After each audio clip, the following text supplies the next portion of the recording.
Assalamualaikum warahmatullahi wabarakatuh. Hi everyone, how's it going? I hope everyone is doing fine, yeah. So today, I'd like to present pros and cons of online learning during COVID-19 to fulfill the academic speaking assignment that's handled by Mr. Muhyiddin.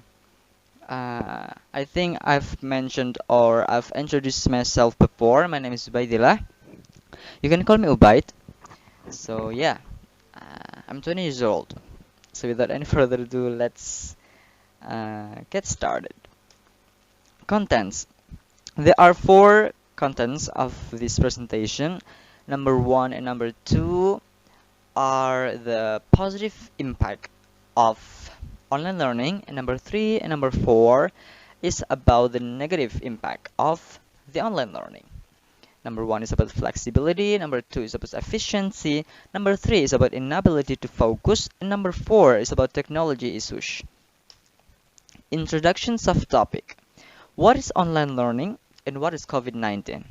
Well, basically, online learning is when you don't have to go to the school to learn something, to learn material. You can learn through a laptop, through a mobile phone, through a smartphone, through internet or something like that.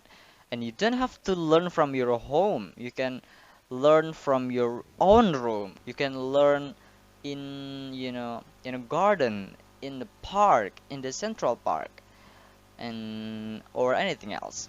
Yeah, that is online learning at its core. And what is COVID-19? COVID-19 is actually a virus from Wuhan, China, if I'm not mistaken, that's until now still spreading all over the world. So yeah, it's better for us to keep in our house or just go out when we need something urgent. Keep wearing mask and social distancing and wash our hand regularly. So yeah, that is COVID-19 and how to prevent or to minimize the effect of COVID-19. So number one is about flexibility. We can explore the learning creatively. When it comes to online learning, we are using many applications to support the online learning itself. And this is what I mean by flexibility because we can, search the useful application to support, to enhance our material. For examples, there are Zoom, WhatsApp, and YouTube. Zoom to do an online meeting, WhatsApp to do a simple way of discussion, and YouTube to watch an explanation video. Actually, there are many applications in online learning that you can use. Some of them are free, some of them uh, requires payment. But the point I'm trying to make here is when it comes to online learning, there are so many possibilities to use many application. Yeah, it's so flexible in my opinion. So next to number two, point number two is about efficiency. We can shorten boundaries in many ways. What kind of ways? Let me explain it. Number point A is about time and point B is about result. Why online learning is efficient? Time. Online learning requires less of time investment. Here's the thing. When it comes to offline learning, we have to, go to school and return to school, and it takes time to go there, maybe, or especially when your house is far from your school. But when it comes to online learning, you know, we can we can wake up at 6 a.m. in the morning. Meanwhile, the class is 6, you know, 30 in the morning, and you still manage to do that on time because you just have to wash your face and then grab your laptop and then do a meeting. And after that, you can search or you can ask a question online. You don't have to go to your, teacher's house just to ask several questions. You can contact them or, reach them if you find any difficulties in learning some materials. That is what I mean by saying that online learning requires less of time investment. And number point P is about result. Retention are higher when with online learning, and this is the fact. I'm not making this up. There is a research telling me that online learning uh, proven to get the retention better than offline learning because when we face an offline learning, when we do an offline learning, basically, or most of the time, when we do an offline learning, most of the time we just listening to our teacher's explanation, and when we go home, our understanding is just go away. I don't know where it is. I don't know where it is. Yeah, when we let me try, let me, get this straight. Usually, when we go to an offline meeting or offline learning, we just listen to our teacher's explanation. And when we go home, our understanding is just go away. I don't know where. So yeah, maybe, I don't know. We just kind of tend to be more forgetful about it. So yeah, the online learning proven to get a higher retention than the offline learning. And that's the end of part 1. So I'll see you again in part 2 to discuss number 3 and number 4 and that are discussing about the negative impacts of online learning. So I guess I'll see you again in a minute. So please bear with me and stick with me till the end. Hi there, it's me again, and this time I'd like to explain the rest of the explanation, including the conclusion of this presentation. So yeah, let's do it. This time I'd like to explain about the point number 3, that is inability to focus. A little bit distracted by Facebook, Instagram, and etc. A little bit.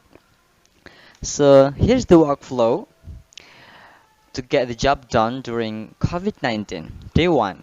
Teacher announced the homework to the students. Day 2. Till the day 7th, the students are scrolling IG, YouTube, TikTok, and etc. Day 8 till day 10, still scrolling, and then when the deadline is one day away, they are doing the homework like fool. Like a workaholic, I would say. This is kind of workflow we get or we do, most of us actually, during the COVID-19 because yeah, it's actually very hard to focus when there's so many distraction around us. It's not just social media actually, it's our parents, it's our brother, it could be around us, it could be in uh, our environment, it could be the sound of car, of vehicles in the main street, it could be anything, it could be there are so many, there's just so many distraction around us, and it makes us too difficult to focus on the material that is being said, that are being said by the teachers. That is this is the point I'm trying to make here. There are so many distraction when it comes to online learning, and yeah, it is difficult to us to overcome. But by the means, just because I'm saying that it's difficult, it doesn't mean it is impossible to overcome these distractions. So yeah, I'm just saying. Next, let's take a look at number 4, technology issues. What is Zoom? What is Gmeet? How to use it?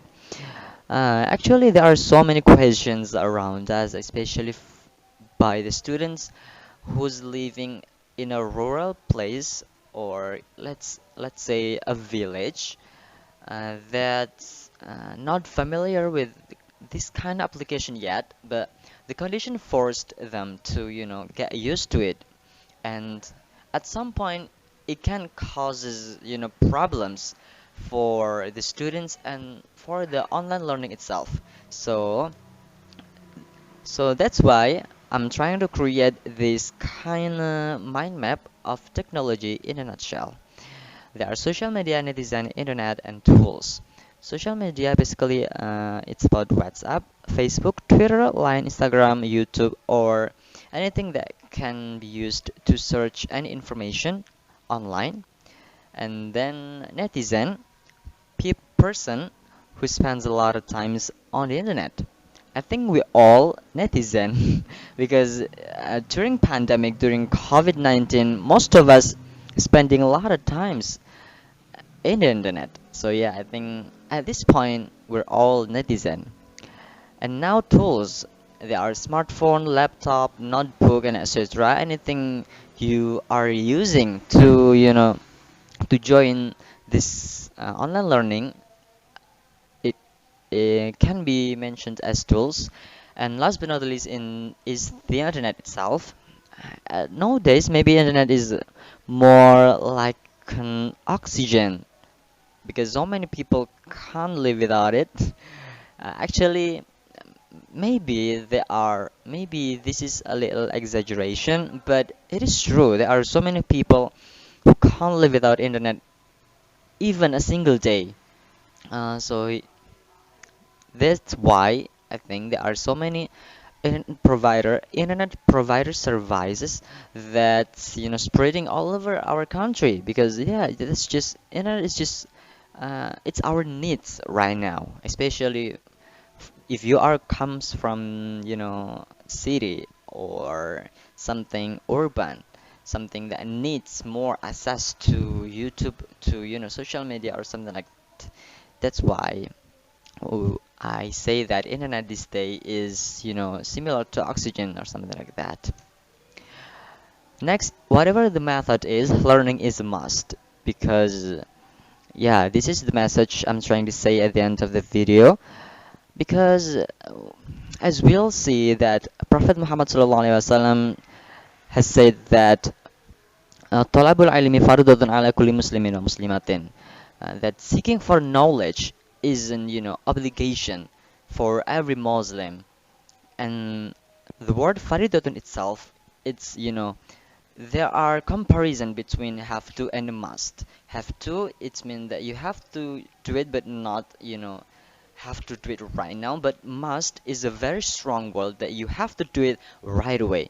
This is what faridatun ala kulli muslimin means, that seeking knowledge is a must for every Muslim these days. So that's the point I'm trying to say here. That's the message maybe. And yeah, here comes the conclusions. Number one is flexibility, as I've mentioned before. Number two is efficiency. Number three, or let's say the negative impacts, is inability to focus because we are so easily distracted by social media.